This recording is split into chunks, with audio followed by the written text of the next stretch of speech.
Ever stood in a garden store holding a $1 packet of seeds in one hand and a fancy $10 pack in the other? Both promise juicy tomatoes or crisp cucumbers. But is it worth paying 10 times more? Is it just clever marketing, or does that hefty price tag truly guarantee a record-breaking harvest? Today, we're going to conduct an honest experiment and answer that question once and for all. We'll plant cheap and expensive seeds under absolutely identical conditions and track their progress from the very first sprout to the final fruit. I promise the results will surprise you. To ensure a fair test, we've chosen one of the most popular crops, tomatoes.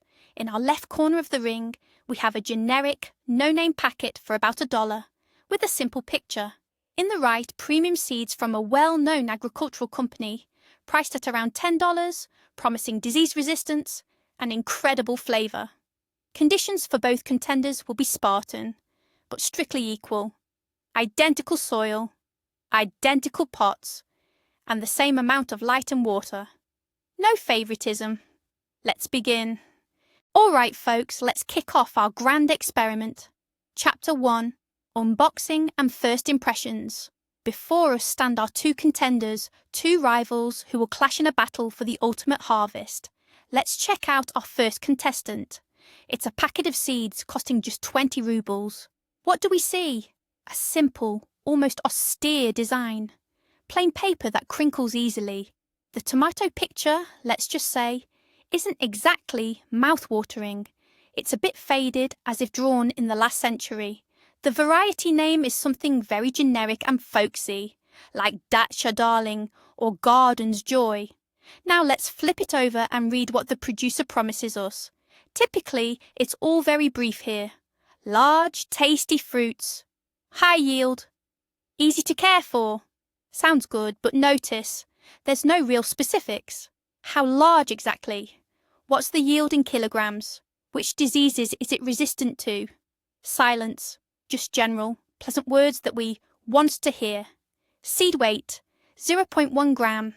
The expiry date is printed with a simple stamp, sometimes even a bit crooked. Overall, it's a humble workhorse that doesn't try to impress. It just is. And it costs, I remind you, only 20 rubles. Now, let's move on to its opponent, the 200 ruble packet. The difference is immediately obvious to the naked eye. This isn't just paper anymore, but thick, glossy cardboard. Often there's double packaging. Inside, another sealed foil packet for better preservation. The photograph of the tomatoes is simply a work of art. Bright, juicy, each tomato gleams with visible dewdrops on it. You instantly want to eat it right off the picture. Let's look at the description. Here, everything is much more serious. Firstly, it's most likely an F1 hybrid, which already speaks volumes about the work of breeders. Its name will be catchy, perhaps foreign. And then comes a whole list of advantages backed by facts. Resistance to specific diseases, for instance, late blight, verticillium wilt, cladosporium. The exact fruit weight is often specified, from 150 to 200 grams, and most importantly, projected yield. For example, up to 5 kilograms per plant, with proper agricultural practices. The producer isn't afraid to make promises and back them up with numbers. All information is clearly and professionally printed. It's clear at once. Marketers definitely worked on this packaging. So, what do we have at this initial stage? On one side, a humble and understated 20 ruble packet. On the other, a vibrant, convincing and promising beauty for 200. But packaging isn't the harvest itself, is it? Perhaps it's just brilliant marketing and we're paying for a pretty picture? Or does that higher price truly signify advanced technology and a guaranteed result? Let's not speculate. It's time to see what's truly hidden inside these packets. All right, now for what might be the most interesting part, let's take a closer look. Chapter 2. What the seeds look like. After all, as they say, first impressions count. We've laid out 2 white saucers to ensure everything is clearly visible. Let's start by emptying the cheaper packet. What do we find? The seeds tumble out in a small, rather mixed heap. The first thing that jumps out is their incredible diversity. They're all different sizes, Some are quite large and plump, while right beside them lie tiny flat ones. On closer inspection, you'll also notice variations in colour. Some are lighter, others darker. There are even a couple with dark spots or blemishes. Along with the seeds, a fair bit of dust and some tiny bits of debris, perhaps remnants of the dried fruit pod, also fell out. It doesn't feel like these were carefully selected at all, more like they were simply harvested, dried and packaged. This immediately raises a question. Will the size impact the future sprout? Could smaller seeds lead to weaker plants? Let's keep that thought in mind. And now for the grand reveal. Let's open the premium packet. As I noted, these often come with an additional foil packet inside. We carefully cut it open and pour the contents onto the second saucer. And wow! The contrast is astonishing. They look like they were precision made in a factory, not simply gathered from a field. The seeds lie neatly side by side, like soldiers standing at attention. They are all virtually identical in size and shape, perfectly calibrated. Their colour is uniform, a healthy, consistent, light beige. They are impeccably clean, without a single speck of dust or debris. Smooth in appearance, it's immediately clear these seeds have undergone rigorous selection. Anything small, damaged or substandard has been meticulously removed. Let's place the saucers side by side. On the left we have our motley crew, like a village team of kids of all ages. On the right, a special forces squad, perfectly uniformed. The difference is striking.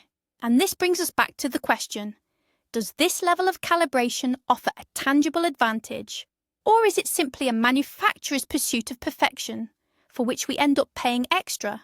After all, theoretically, any healthy seed, even the smallest, contains the genetic blueprint for growth. But appearance is just one aspect. Far more crucial is how these seeds are prepared for their ultimate test, planting. And we'll cover that in the next chapter. Moving on to Chapter 3, Pre-sowing Treatment. This is where the first serious, often invisible differences truly begin to show. Let's revisit our inexpensive seeds. As we've already established, they are completely naked, natural, just as nature made them. What does this mean for us as gardeners? It means the entire responsibility for their preparation falls squarely on our shoulders. If we want to maximize our chances of success, we need to perform a whole ritual. First, disinfection. We need to soak the seeds in a potassium permanganate solution or a specialized product to kill any potential fungal spores on their surface. Then, soaking them in a growth stimulant to wake them up and give them a boost. Some even go further, hardening them off or heat treating them. In essence, it's quite an art and a science. If you're an experienced gardener, this isn't a problem. But if you're a novice, it's easy to make a mistake with the solution's concentration or the soaking time and simply ruin the seeds. Essentially, for a small amount of money, we're buying a semi-finished product that requires a lot of extra work. Now let's look at the seeds from a more expensive packet. Often when we pour them out, we notice they aren't just plain beige, but covered in a bright, colourful coating. This might be green, orange, or blue. It's not just for aesthetics. This process is called seed coating or pelleting. Imagine each seed as a tiny pill with a coating that already contains everything it needs. Firstly, it contains a fungicide. This is the very same disinfection process, but carried out with professional equipment and precisely measured doses. This coating protects not only the seed itself, but also the young seedling from disease-causing fungi present in the soil. Secondly, the coating often includes a complex of micronutrients and growth stimulants.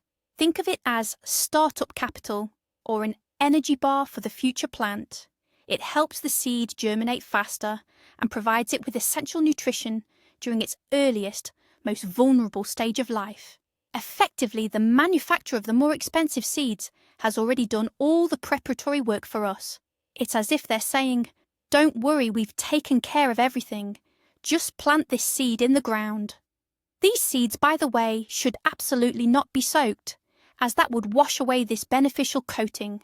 So, at this stage, we see a clear advantage of expensive seeds in terms of convenience and technological sophistication. But the main question remains, will this starter pack actually provide a significant edge in germination speed and seedling quality? Theory is all well and good, but it's time to put it into practice. Chapter 4. Sowing the seeds. All right, friends, enough with the theory. We're now entering the most crucial and hands-on part of our experiment. This is where we kickstart the lives of our future plants. To ensure a fair experiment, we've prepared absolutely identical conditions. We have 2 identical seedling trays filled with the exact same universal potting mix, purchased from the same store and taken from the same bag. We filled the containers, gently compacted the soil, and clearly labelled them cheap and expensive to avoid any mix-ups. No special treatment and no privileges for either. Let's start with our cheap seeds. As we discussed, we've given them the classic preparation, a brief soak in a weak potassium permanganate solution for disinfection. Now, using tweezers, we carefully place exactly 10 seeds on the surface of the moist soil. This is vitally important so we can accurately calculate their germination rate later. Now it's the turn of our expensive treated seeds. Their vibrant coating stands out clearly against the dark soil. Remember, we're planting these absolutely dry, straight from the packet, to preserve the full benefits of their protective layer. Just as before, we use tweezers to carefully place 10 seeds into their personal container. Once all the seeds are in place, we carefully cover them with a thin layer of the same soil, roughly half a centimetre to a centimetre deep. We then gently press down on the surface with our palm to ensure good seed-to-soil contact. The final step is watering. We won't pour water from a watering can to avoid disturbing our delicate plantings, but instead, gently mist the soil with a spray bottle. And again, strict control. Exactly 20 sprays for each container. As a final touch, we cover both containers with clear plastic wrap. This will create a mini greenhouse effect, preserving the humidity and warmth essential for germination. Now we'll place them side by side in the same warm and bright spot. So, the stakes are set. The seeds are in the ground. From this moment, the race begins. All that's left for us is to wait, observe, and record the results. Who will pull ahead? 5th chapter. The anticipation of first sprouts. This is perhaps the most thrilling and slightly nerve-wracking stage for any gardener. You've done everything you can, and now all that's left is to wait and hope. Our 2 containers stand side by side, like tiny incubators, nestled under a clear plastic cover. Day 1. Silence. Day 2. Still nothing. The soil in the containers is moist, and condensation collects on the plastic, indicating the microclimate is just right. By day 3, you find yourself peeking in multiple times. Impatience grows with each passing hour. You peer intently at the dark surface of the soil, straining to catch the slightest hint of life. Then, on the morning of day 4, we approach our containers and there it is! In the tray labelled Premium, we spot a tiny yet undeniably confident green loop pushing its way through the soil. It's the very first sprout, the bravest and the quickest. By that evening, 2 more companions join it. They're like little scouts, the first to emerge on the surface, and the container with the economical seeds. So far, silence. The soil remains perfectly still. We double-check. Did we miss anything? No, the conditions are identical, but they're still dormant. Day 5 dawns, and the picture becomes even clearer.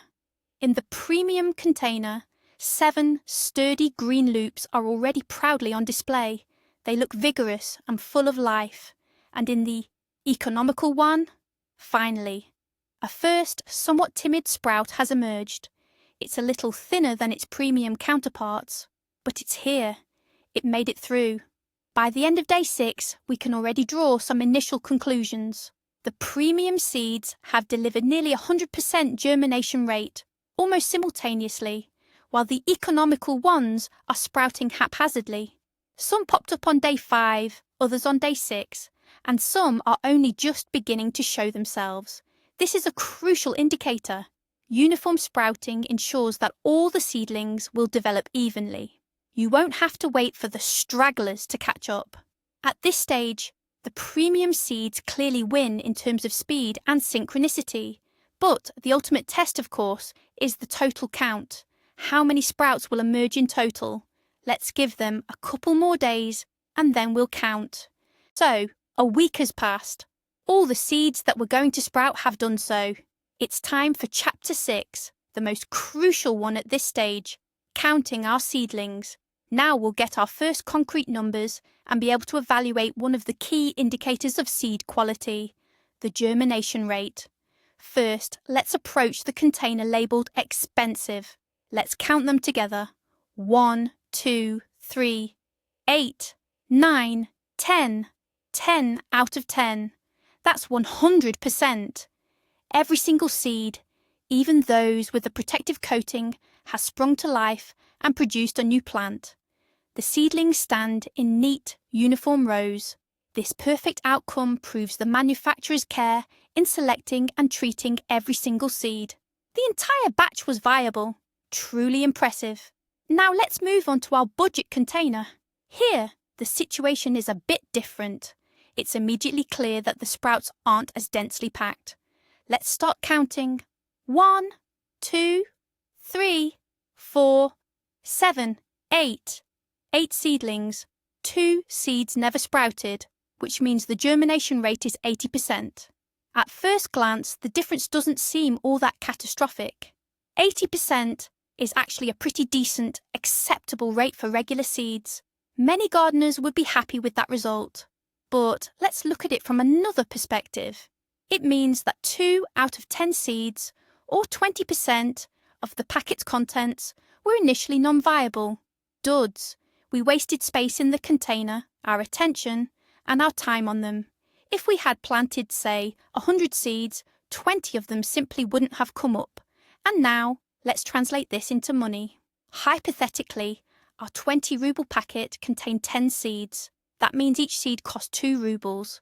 Since 2 didn't sprout, we effectively threw away 4 rubles. The expensive packet cost 200 rubles, meaning each seed was 20 rubles. But all of them sprouted. Here, we didn't lose a single kopeck.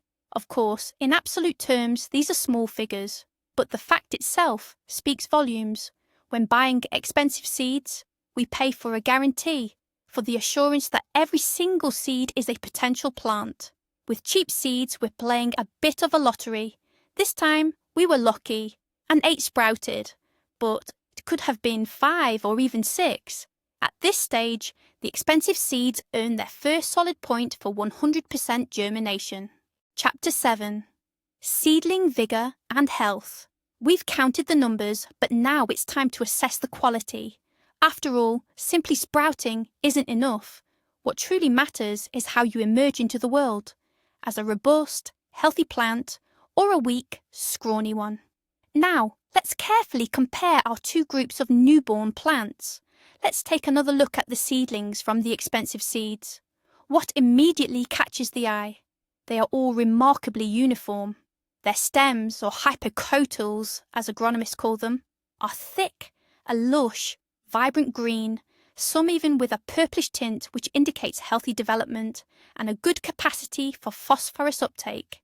The cotyledonary leaves, those first 2 leaves, are large, fleshy, and fully unfurled like solar panels, eagerly capturing light. The entire batch of seedlings looks sturdy, compact, and robust. It's evident they had a strong start and a reserve of nutrients, likely stored within that very colourful seed coating. Now let's shift our gaze to the container of inexpensive seeds. Here, the picture is more varied.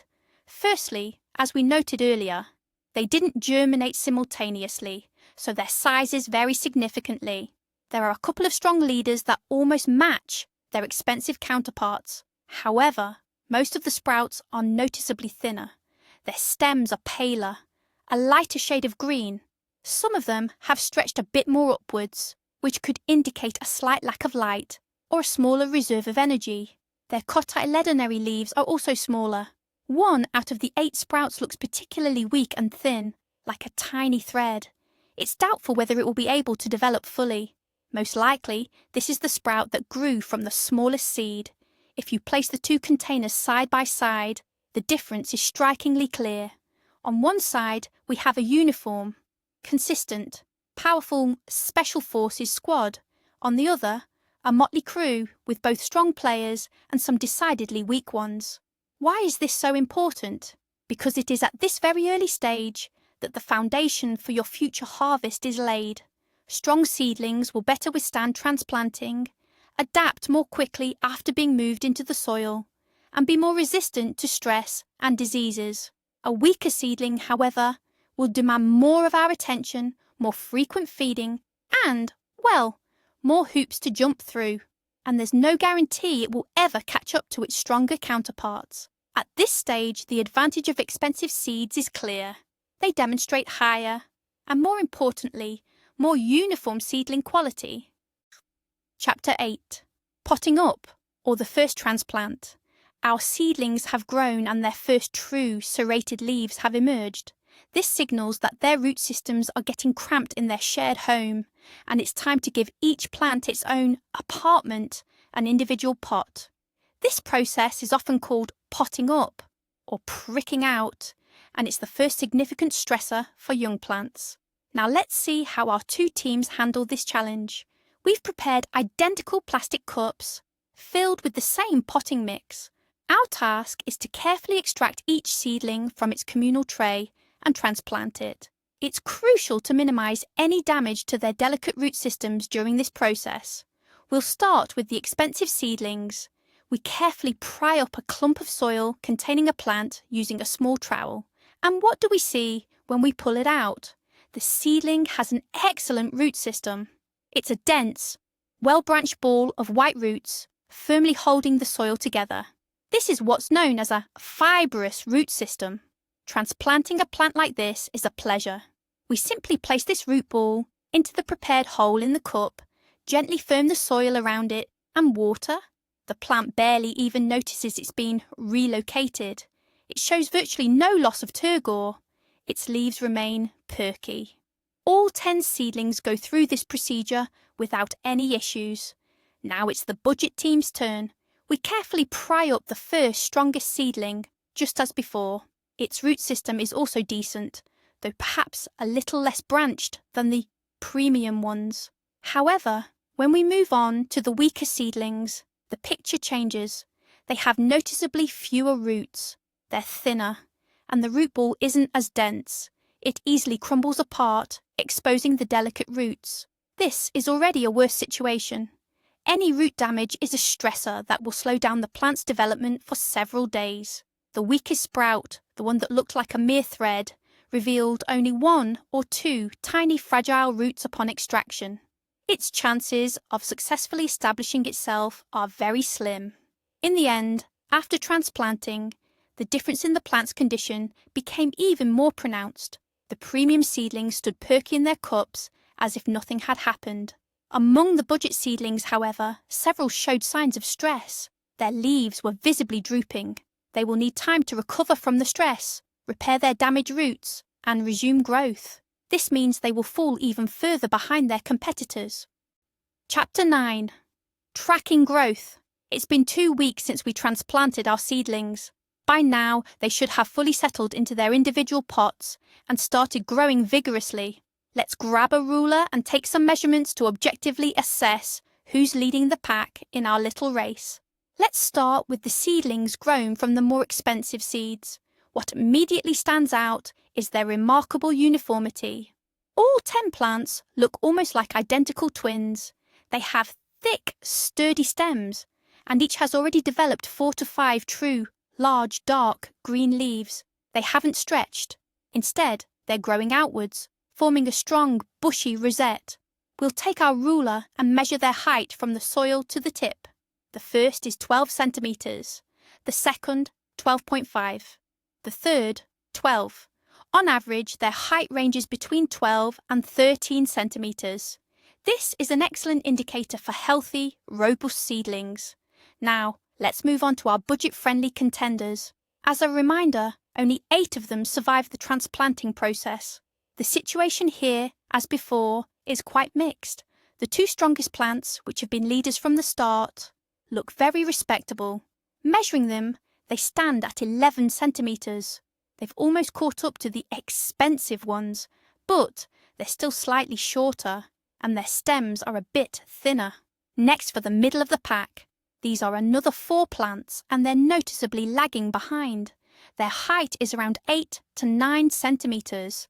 They have fewer leaves, and the leaves themselves aren't as large. It's clear that the transplanting stress hit them harder, and they've taken more time to adapt. And finally, we have the 2 weakest seedlings, which barely survived the transplant. They look quite frail. Their height is only 5 to 6 centimetres. This is already a significant lag. It's highly probable that getting a good yield from them will be problematic, even with intensive feeding. So, what do the numbers tell us? The average height of the expensive seedlings is 12.5 centimetres, and they are all uniformly strong. The average height of the cheaper seedlings, if we count all 8, is about 9 centimetres. But the key takeaway is the huge variance in quality. We ended up with only 2 truly good seedlings, while the remaining 6 are essentially a compromise. At this stage, it's clear that expensive seeds don't just offer growth. They provide predictable, stable, and high-quality growth across the entire batch. Chapter 10. Transplanting outdoors. The seedling phase is winding down. Our plants have grown strong, the weather is consistently warm, and it's time for the most critical step, moving them to their permanent home. For this experiment, we've prepared 2 absolutely identical garden beds located side by side. The soil composition is the same for both, and they receive equal sunlight. Now we'll get to see how our contenders perform in real-world conditions. We've prepared the planting holes, adding an equal amount of compost and ash to each, a standard starting mix to ensure a fair chance for all. No special advantages have been given. We begin by transplanting the premium seedlings. We carefully extract each plant from its cup. The root ball is dense, completely encased in strong, white roots, an ideal sign of health. We place each plant into its prepared hole, backfill with soil, gently firm it down, and water thoroughly. The process goes smoothly. All the plants are robust, healthy, with dark green foliage. They look like true athletes, ready for new challenges. 10 identical twin plants now occupy their dedicated bed. Now let's turn our attention to the economy team. As a reminder, we have 8 plants here, varying in size and vigour. The 2 strongest, our leaders, also have good root balls and transplant without any issues. However, the others present more of a challenge. The middle of the pack plants have weaker root systems, and their root balls aren't as dense. We need to handle them very carefully to avoid disintegration. The 2 weakest plants, which simply couldn't catch up to the rest, look quite dismal. They have thin stems and pale leaves. Honestly, planting seedlings like these is always a gamble. They might struggle for a long time or even perish after transplanting. But the rules of the experiment are clear. Everyone gets planted. So, we now have 2 garden beds. One holds a perfectly uniform row of 10 equally strong plants. The other, a more diverse group of 8. 2 robust specimens, 4 average plants, and 2 undeniable underperformers. From this moment on, the experiment enters a new, more advanced stage. The seedling period spent in protected greenhouse conditions is officially over. Now, our plants must face the real world. Temperature swings, wind, rain, and potential diseases. This is where all the genetic characteristics, meticulously developed by breeders, will truly reveal themselves. Which plants will prove to be the most resilient? Chapter 11. Settling into their new home. The first and most crucial week since planting them outdoors is now behind us. This is a time when plants experience immense stress from the change in environment, truly revealing their resilience. Let's check in on how our 2 groups are adapting. Moving over to the premium tomato bed, the picture is quite encouraging. All 10 plants stand tall and vibrant with their leaves lifted. They haven't just survived the transplant. They've already begun to put on new growth. Fresh, new leaves have emerged at their tops, and their foliage retains its rich, deep green colour. This indicates that their strong root systems immediately started working in the new location, actively absorbing water and nutrients. There are no signs of stress or wilting whatsoever. We can confidently say their adaptation was a complete and utter success. Now let's shift our focus to the neighbouring bed, where our budget tomatoes are growing. Here, as expected, the situation is not as straightforward. The two leading plants, which were initially the strongest, are also looking quite good. They've taken root and have also started growing, though perhaps a little slower than their premium counterparts. However, the other 6 plants are showing clear signs of stress. 4 of the middle-of-the-pack plants seem to have stalled. They aren't growing and no new leaves are emerging. Their lower leaves have yellowed slightly and drooped. This is a classic reaction to transplant shock. All their energy is currently being diverted, not to top growth, but to recovering and developing their root systems. They will likely survive, but they'll lose at least a week, possibly even a week and a half in their development. And unfortunately, our 2 weakest plants didn't make it through the challenge. Their thin stems have withered, and their leaves have dried up. They failed to take root. This means that out of 10 budget seeds, we ultimately ended up with only 6 viable plants, and even those are of varying quality. Our initial 80% germination rate effectively translated into a 60% survival rate in practice. At this stage, we can clearly see the importance of the head start that the premium seedlings had. Their resilience, robust root systems, and uniformity allowed them to withstand the transplant without any loss of time or energy. The budget seeds, however, yielded inconsistent seedlings, resulting in some plants being severely stunted or simply perishing. Chapter 12. Plant Formation. It's been almost a month since we transplanted our tomatoes into the ground.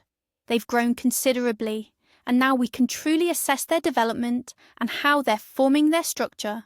This is a crucial indicator, as the plant's vigour and overall health will directly impact our future harvest. Let's take a look at the bed with our premium hybrid tomatoes. What do we observe? All 10 plants are developing remarkably evenly. They're robust, with thick central stems. Their leaves are large, dark green, and show no signs of disease. But the most fascinating aspect is their growth habit. These tomatoes are actively producing side shoots, often called suckers, and they're doing so very consistently. The plants are becoming quite sprawling and well foliated. This points to a significant growth vigour ingrained in their genetics. Such a robust vegetative mass essentially acts as a factory for producing nutrients, which will then fuel fruit development. Of course, we'll need to put in some effort to properly shape the plants by removing excess suckers, but their inherent potential is truly immense. Now let's move on to our budget-friendly tomatoes. Just a reminder, we have 6 of these remaining. And here, we're seeing a mixed bag once more. 2 of the leading plants look quite decent. They're growing well too, though if you look closely, their stems are a bit thinner, and their leaves are smaller than those of the premium varieties. They're actively producing suckers and seem to be trying to keep up. However, the remaining 4 plants, which took a long time to recover after transplanting, are noticeably lagging in development. They are shorter and their stems are thin. They're forming far fewer suckers, and the suckers themselves are weaker. The plants look more leggy and less foliated. It feels like they lack the energy for vigorous growth. They seem to be conserving energy. One of these 4 plants looks particularly weak. Its leaves have a lighter, almost yellowish-green hue, which could indicate a nutrient deficiency. Overall, the difference between the 2 beds is striking. The bed with the premium tomatoes is a dense, vigorous green wall. The bed with the budget varieties, however, is more like several isolated patches of green, each with varying intensity. It becomes clear that the genetic potential of the 2 groups is quite different. The premium hybrids are genetically programmed for robust, intensive growth, while the budget varieties show more modest and, crucially, inconsistent results. Chapter 13. The first blooms emerge. We're now entering the most exciting phase, the onset of flowering. This is a crucial turning point, as the plants shift their energy from developing foliage to setting the stage for the future harvest. The speed and abundance of these blooms are key indicators that directly influence how soon we'll be picking our first ripe tomatoes. We meticulously inspect our beds every single day, and about 35 to 40 days after transplanting the seedlings, a truly delightful sight greets us on the premium tomato bed. Across all 10 plants, almost simultaneously within a day or two, the first flower clusters make their appearance. These clusters are robust, packed with numerous bright yellow buds. The flowers themselves are large and healthy. It's incredibly impressive to see the entire bed burst into uniform and vigorous bloom. This synchronicity further confirms the high quality of our seed material and the genetic uniformity of the plants. We can confidently expect the fruit on this bed to ripen just as consistently. Now, let's turn our attention to the budget-friendly bed. Here, just as in every preceding stage, variety is the name of the game. Our two front-runner plants are certainly trying to keep pace. Approximately 3 to 4 days after the premium varieties, their first flower clusters emerge. They look quite decent, though perhaps with a slightly smaller number of buds per cluster. Still, it's a good initial result. However, the remaining 4 plants are noticeably behind. A full week goes by, and they still haven't produced any flowers. They continue to prioritise vegetative growth, seemingly trying to catch up with their more advanced counterparts.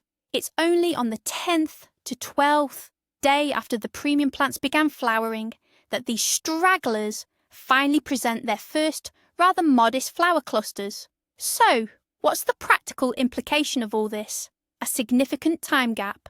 By the time the premium plants are already setting their first fruits, some of the more budget-friendly plants will only just be beginning to flower. This means the harvest won't ripen uniformly. Instead, it will be stretched out over an extended period. While some might see this extended harvest as a benefit, when it comes to overall productivity and speed, the premium hybrids clearly demonstrate a superior advantage. They don't waste any time and meticulously follow their genetic blueprint: rapid growth, synchronized flowering, and an early, consistent harvest. Chapter 14. Disease and Pest Resistance. Midsummer isn't just a time of active growth. It's also when various pathogens and insect pests emerge. The cold rains have passed, and nights have become cooler and more humid. Perfect conditions for the arch-enemy of all tomatoes, late blight. Now we're putting manufacturers' claims of disease resistance to the test. Our first stop, naturally, is the bed, with our budget-friendly tomatoes. And it's there that we spot the first troubling signs. On the lower leaves of the 2 weakest plants, small brown spots with a greyish fuzz appear. It's unmistakable, late blight. The disease always targets the most vulnerable plants first. We immediately treat the entire bed with a preventative solution to halt the infection spread, but the very presence of the disease has already been noted. Furthermore, on one of the leading plants, we find aphids swarming the tender new growth. Insecticides are now a necessity. Now, with keen interest, we move to the bed of expensive hybrids. We meticulously inspect each plant from top to bottom. And what do we see? Nothing. The leaves are clean, green, without a single suspicious spot. Even the lowest leaves, those touching the damp soil, show no signs of disease. They appear perfectly healthy. This is striking, considering the beds are only a few feet apart, and fungal spores have undoubtedly already reached these plants too. Yet their immunity, bred into them by specialists, is successfully fending off the attack. They are indeed resilient, just as claimed on the packaging. As for pests, the situation is also much better here. We found only a couple of aphids on a single plant, which is hardly critical. At this stage, the price difference in seeds becomes strikingly clear. It's not just a payment for a harvest, it's an investment in the health of your plants. Expensive hybrids save us time, stress, and money that we might otherwise spend on fungicides and insecticides. They allow for a cleaner, more ecologically friendly harvest, as they require far fewer chemical treatments. Genetic disease resistance is arguably one of the most significant advantages of professional seeds, an advantage that truly shines in unfavourable weather conditions. Chapter 15. Fruit Set. The flowers have bloomed and the petals have fallen, making way for tiny green spheres, our future tomatoes. This stage is just as crucial as flowering. After all, it's one thing to have abundant blooms, and quite another to ensure each one develops into a fruit. Numerous factors influence this process: weather, pollination, and of course the plant's own genetics. Let's approach our exemplary plot, where we've planted the more expensive tomato varieties. The sight is truly impressive. Almost every flower cluster has set 5 to 6 fruits. They're uniform in size and neatly formed, with virtually no empty or fallen blossoms. This is what we call high fruit set. The plant clearly has enough vigour to sustain almost all the flowers it produced. The bushes are literally laden with clusters of small green tomatoes. Even at this early stage, we can confidently predict an excellent harvest. Now let's move to the adjacent, more budget-friendly plot. Here, as before, the situation is a bit mixed. Our 2 leader plants are performing quite well. Their clusters have set 3 to 4 fruits each. While fewer than the premium varieties, it's still a respectable outcome. However, next to these developing fruits, you can also spot many dried stems from fallen blossoms. The plant simply didn't have enough energy to nourish all the buds in the cluster, so it shed the extras. Things are considerably worse for the 4 weaker plants. In clusters that had 5 to 7 flowers, only 1 or 2 tiny tomatoes have set. The rest of the blossoms simply dropped off. Some clusters are entirely empty, having set no fruit at all. As a result, these plants look quite sparse, with just a few scattered green fruits here and there. So, why the stark difference? Professionally bred hybrids often have a genetic predisposition to set fruit even under unfavourable conditions, be it extreme heat or, conversely, cooler weather.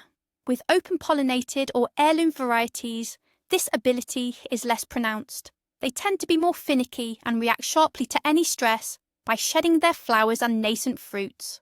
Ultimately, at this stage, we can clearly see that expensive seeds don't just promise. They truly deliver significantly higher productivity per individual plant. The number of prospective tomatoes across these beds differs not by percentages, but by multiples. Chapter 16. Fruit size and shape. Several more weeks have passed. Our green tomatoes have grown significantly, filled out and now reach their expected varietal size. Now we can assess their appearance and compare them to what was promised on the seed packet. Let's start with the bed, where our premium hybrid varieties are growing. The first thing that strikes you is their uniformity. All the fruits on the bushes look like identical twins. They have the same perfectly round or plum-shaped form, exactly as depicted on the glossy picture on the packet. Their skin is smooth, shiny, without a single blemish or crack. The size is also impressive. We take a ruler and randomly measure a few tomatoes. All of them are within 6 stacked 7 centimetres in diameter. These are large, weighty fruits that agronomists would call commercial grade. Any one of them would look perfectly at home on a store shelf. The plants themselves look very productive. Sturdy trusses are bending under the weight of these uniform, beautiful fruits. Now let's move on to the budget-friendly bed. Here, variety is the keyword again. On 2 of the best performing plants, we have some quite decent tomatoes. They're certainly not as perfect as the expensive ones. Some are a bit misshapen, others have ribbing near the stem, and their size varies greatly. On a single truss, you might find 1 large tomato alongside several noticeably smaller ones. But overall, this is a good result for a standard open-pollinated variety. However, on the remaining 4 plants, the picture is quite disheartening. There are few fruits, and they are frankly tiny. Many haven't grown larger than a walnut. Their shapes are all over the place. Some are round, some are crooked, and some are just plain angular. On some tomatoes, especially near the blossom end, dark spots have appeared. This is blossom end rot, a physiological disorder that often affects weaker plants under unfavourable conditions. This means a portion of an already small harvest will simply be spoiled. In conclusion, visually comparing the 2, the expensive seeds provided us with a premium grade harvest. Beautiful, uniform. large fruits that perfectly match the advertised variety. The cheap seeds, on the other hand, resulted in an economy-grade yield. Fruits of varying sizes, not always attractive, with a portion being small or affected by diseases. Even now, before any weighing, it's visually clear that the expensive tomatoes are leading in terms of harvest mass by a significant margin. Chapter 17. Ripening Speed. While green tomatoes have their uses, the true excitement for any gardener is seeing them finally turn red. For many, particularly those in regions with short growing seasons, the speed of that first harvest is a critical indicator of success. So, let's find out which of our contenders emerges as the fastest to the finish line in this ripening race. We've been inspecting the beds daily, full of anticipation, and then, one sunny morning, we spotted it. On the bed planted with the pricier hybrids, one of the tomatoes on a lower truss began to change colour. It first turned a milky white, then a delicate pink, and within just a couple of days, it was a vibrant, deep red. The first one was ready, but what was truly impressive was how quickly the others followed suit. Within a single week, the lower trusses on all 10 bushes started ripening in unison. This uniform ripening is incredibly practical. You can come out on the weekend and collect a good harvest all at once, instead of constantly checking for a single ripe tomato here or there. How did the budget bed fare? Our 2 leading plants, which had tried so hard to keep pace, also delivered their first ripe fruit. However, this occurred about 5 to 7 days later than with the pricier hybrids. That's a noticeable delay already. On the remaining 4 budget plants, the ripening process dragged on even longer. While the pricier plants were already generously yielding their first harvest, the fruits on these were still absolutely green. We harvested the first red tomato from the weakest of the surviving plants almost 2.5 weeks later than from the expensive ones. What does this mean for the harvest? It means that a portion of the yield from these late bloomers might not even have time to ripen before the autumn chills arrive. You'd be forced to pick the fruits green and ripen them on a windowsill indoors. And, as any gardener knows, that's a far cry from the rich taste and aroma of a vine-ripened tomato. Thus, the pricier seeds have once again proven their worth. They not only delivered early ripening, but also, and just as importantly, a uniform and concentrated harvest. This is another point in their favour, demonstrating that the higher price reflects years of dedicated breeding work focused on achieving predictable and rapid results. Chapter 18. Weighing the Harvest. This is it, the moment of truth, the grand finale of our experiment. We've finished harvesting all the ripe produce from both beds. Before us sit 2 large baskets overflowing with tomatoes. Visually, the difference is already striking, but we need precise, unbiased figures. For that, we've got our trusty electronic kitchen scales ready. Let's start by weighing the yield from the bed with our pricey hybrids. Just a reminder, there were 10 plants there. We're weighing the tomatoes in batches and adding up the numbers. The final figure on the display, it's quite impressive. 22 kilograms and 400 grams. That's 22 kilograms of choice, beautiful tomatoes. A quick calculation reveals that each plant, on average, yielded just over 2 kilograms and 200 grams. This is an excellent commercial-grade result that perfectly matches the promises on the packaging. Now it's time for the harvest from the budget-friendly bed. Here, as you might recall, only 6 plants survived and produced fruit. We placed the basket on the scales. The number on the display, 7 kilograms and 800 grams. That's nearly 3 times less. But let's calculate the average yield per plant to make the comparison more accurate. Dividing 7.8 kilograms by 6 plants gives us 1 kilogram and 300 grams per plant.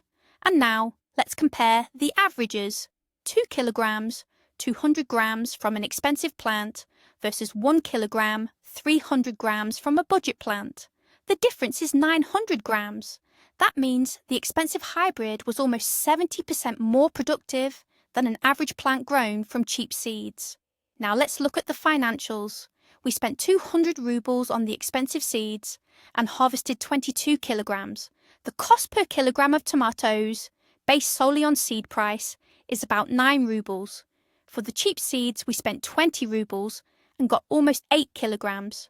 The cost per kilogram works out to 2.5 rubles.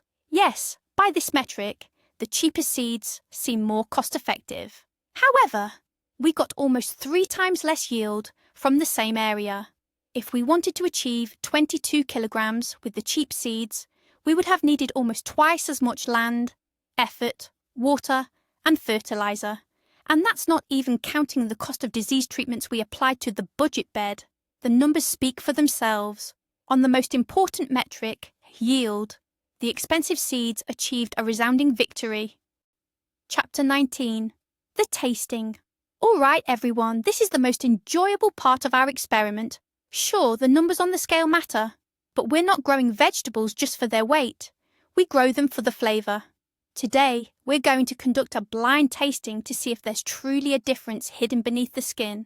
We selected a few representative fruits from each patch, sliced them, and arranged them on 2 plates. First, let's try the tomato grown from the cheap seeds. We cut it open. What do we see? It's quite watery with lots of juice and seed chambers. The outer walls are relatively thin. We give it a sniff. There's an aroma, but it's quite faint, a bit grassy. Now for the main event, the taste. We take a bite. Well, it's a tomato, a very ordinary standard tomato. The flavour is simple with a distinct tanginess, almost no sweetness to speak of. It's not bad. You could certainly slice it into a salad, but it doesn't evoke any strong emotions.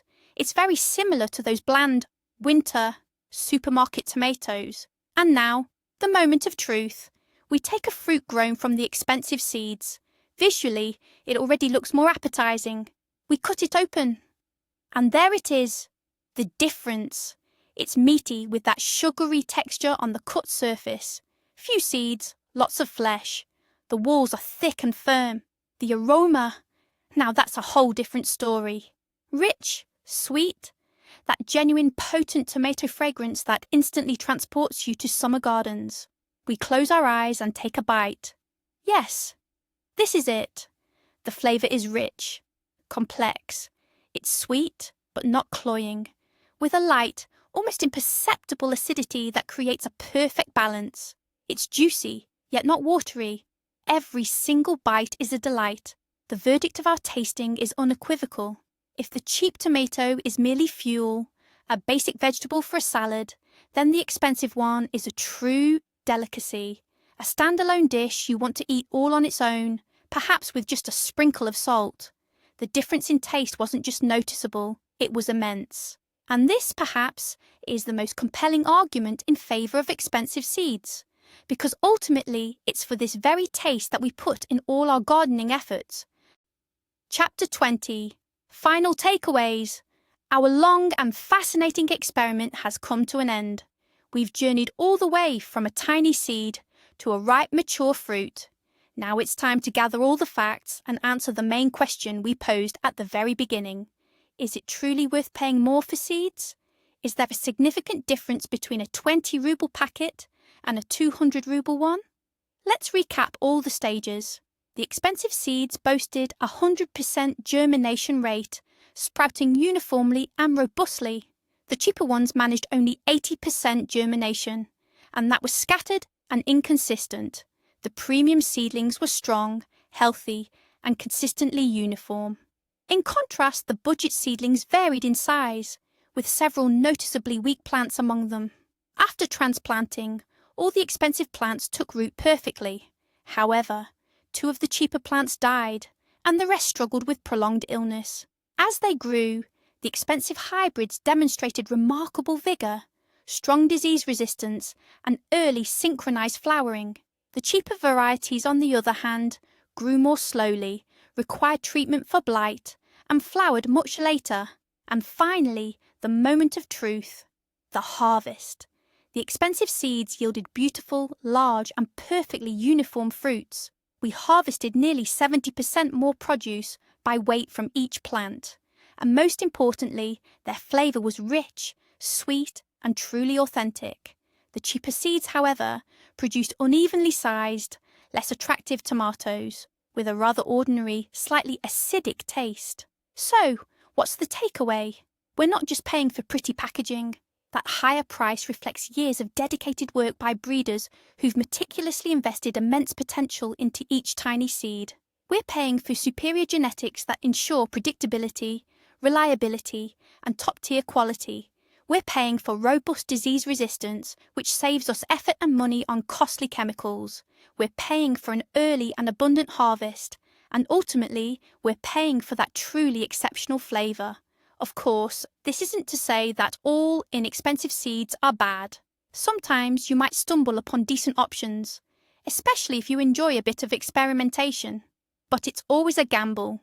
Premium, professional seeds, however, aren't a gamble. They're an investment in your future harvest, in your precious time, and in the sheer enjoyment you get from gardening.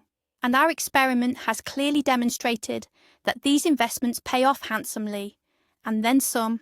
Now let's talk about the most surprising moments of our experiment, the ones that were truly eye-opening. Our first shock came during the germination phase.